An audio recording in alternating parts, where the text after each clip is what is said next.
আচ্ছা, কখনো কি মনে হয়েছে যে সাফল্য শুধুই ভাগ্যের দিয়ে হয় না? এর পেছনেও একটা নকশা বা আর্কিটেকচার থাকে? ঠিক যেমন একজন স্থপতি একটা বাড়ি তৈরির আগে তার ব্লুপ্রিন্ট বানান, সাফল্যও কিন্তু সেভাবেই গড়া সম্ভব। চলুন, আজ আমরা দেখব কিভাবে আমাদের চিন্তাভাবনায় সাফল্যের সেই মজবুত ভিত্তিটা তৈরি করে দেয়। আজকের আলোচনায় আমরা সাফল্যের এই আর্কিটেকচারের 4টি মূল ধাপ নিয়ে কথা বলবো। প্রথমে দেখব এর ভিত্তিটা কি, তারপর জানব কিভাবে মানসিক শক্তি তৈরি করতে হয়, এরপর দেখব কিভাবে সুযোগের নতুন দরজা খুলে যায় এবং সবশেষে সাফল্যের পথে প্রথম পদক্ষেপটা কি হওয়া উচিত। তো মূল প্রশ্নটা হলো, এই যে সাফল্যের স্থাপত্যের কথা আমরা বলছি, সেটা আসলে কিভাবে তৈরি হয়, এর উপকরণগুলোই বাকি। আসুন এই বিষয়টার গভীরে যাওয়া যাক। যে কোনো বড় বিল্ডিংয়ের কথাই ভাবুন, শুরুটা হয় একটা শক্ত ফাউন্ডেশন দিয়ে, তাই না? সাফল্যের ইমারতও কিন্তু ঠিক সেরকম। আর এর ভিত্তিটা আর কিচ্ছুই নয়, আমাদের নিজেদের উপর বিশ্বাস আর আমাদের চিন্তাভাবনা। এই কথাটা কিন্তু খুব গুরুত্বপূর্ণ। এখানে দুটো জিনিসকে একসাথে রাখা হয়েছে, নিজের উপর বিশ্বাস আর পজিটিভ চিন্তা।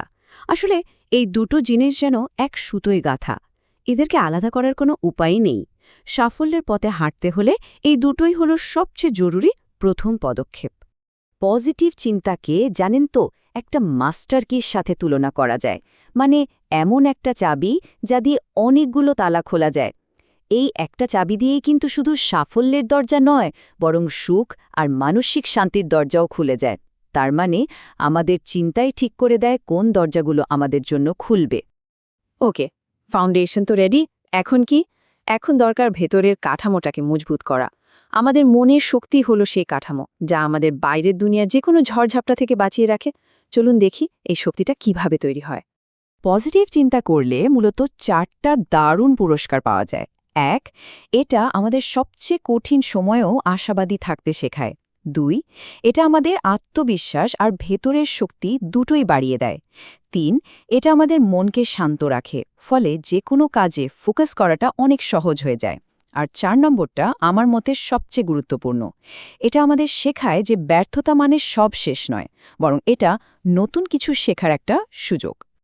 তো যখন ভেতরটা এত শক্তিশালী হয়ে যায়, তখন কি হয়? তখন এর প্রভাবটা বাইরেও পড়তে শুরু করে। একটা পজিটিভ মাইন্ডসেট শুধু আমাদের ভেতরটাকেই শক্তিশালী করে না, এটা আমাদের জন্য বাস্তব জীবনে সুযোগের নতুন নতুন দরজাও খুলে দেয়। এখানে একটা খুবই ইন্টারেস্টিং কনসেপ্ট আছে, যেটাকে বলা হয় অপরচুনিটি মাইন্ডসেট। এর মানে হলো, যে কোনো সমস্যাকে বাধা হিসেবে না দেখে তাকে একটা সুযোগে বদলে ফেলার ক্ষমতা। ধরুন, যেখানে অন্যরা একটা সমস্যা দেখে আটকে যায়, এই মাইন্ডসেটের মানুষরা সেখানে একটা নতুন রাস্তা খুঁজে বের করে। তারা এভাবেই ভাবে। চিন্তার ক্ষমতা যে কতটা, সেটা এই তুলনাটা দেখলেই একেবারে পরিষ্কার হয়ে যায়। একদিকে নেগেটিভ চিন্তা, যেটা আমাদের পায়ের শেকল পরিয়ে পেছনের দিকে টেনে ধরে, আর অন্যদিকে পজিটিভ চিন্তা, যেটা আক্ষরিক অর্থেই আমাদের সামনে এগিয়ে যাওয়ার জন্য পাখা মেলে দেয়। আর ঠিক এই কারণেই পজিটিভ মানুষরা এগিয়ে যায়। তাদের দেখার চোখটাই এমনভাবে তৈরি হয়ে যায় যে তারা চারপাশের এমন সব সুযোগ দেখতে পায় যা হয়তো বাকিদের চোখেই পড়ে না। মনটা খোলা থাকলে যে কোনো পরিস্থিতির মধ্যেই নতুন সম্ভাবনা খুঁজে পাওয়া যায়। তাহলে এত আলোচনার পর আমরা কি বুঝলাম? আসলে সাফল্য কোনো নির্দিষ্ট ডেস্টিনেশন নয়, এটা একটা জার্নির মতো। আর এই জার্নিতে টিকে থাকার সবচেয়ে বড় শক্তি হল পজিটিভিটিকে জীবনের একটা অংশ বানিয়ে ফেলা, একটা অভ্যাসে পরিণত করা। সফল মানুষদের দিকে তাকালে দেখা যায় তারা কিন্তু একদিনের জন্য পজিটিভ থাকেন না। তারা প্রতিনিয়ত, মানে প্রতিদিন নিজেদের চিন্তাকে পজিটিভ রাখার চেষ্টা করেন, অনুশীলন করেন।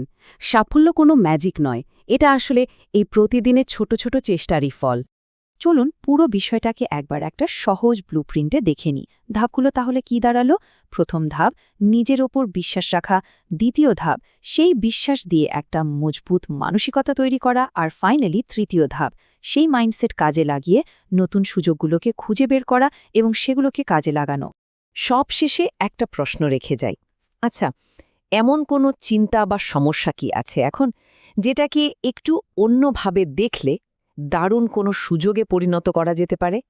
একটু ভাবলেই দেখবেন উত্তরটা হয়তো নিজের ভেতরেই পাওয়া যাবে।